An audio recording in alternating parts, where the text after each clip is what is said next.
Ever wonder how to get more out of your students? Ever wonder how to get them to enrich their learning in your class? Well, I have, and I think the perfect medium to do that is social media like Twitter and Facebook. I came to this realization after listening to several of the teenagers in my classroom talk and listening to the things that they were talking about.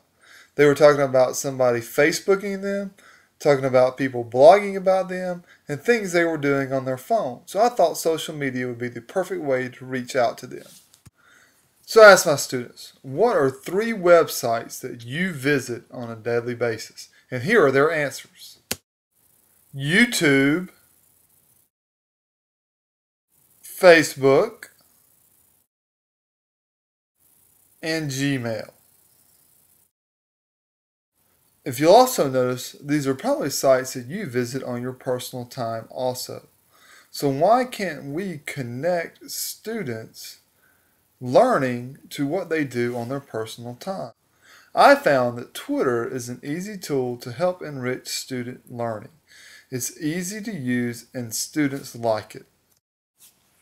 My Twitter account is www.twitter.com/m9economics. Now let's talk about why I chose Twitter. I chose Twitter because it was simple. 140 characters makes you focus and really make every word and character count to get your point across. Second of all, you can organize topics through hashtags. And finally, it allows me to teach outside the classroom. That is why I chose Twitter.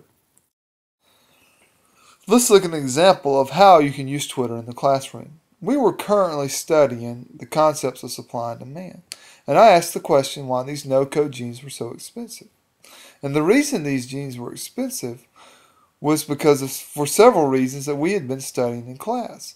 So I wanted students to do the research and find out why these jeans were selling at a high price.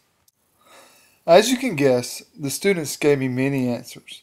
But the neatest part of all was the actual no-code jean company answered my question and told why these jeans were so expensive.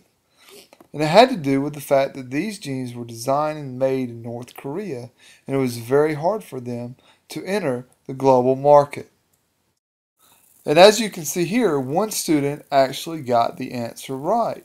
They also tied in other concepts from the previous unit on economic systems. So this student did a good job of not only answering the question, but tying in prior information.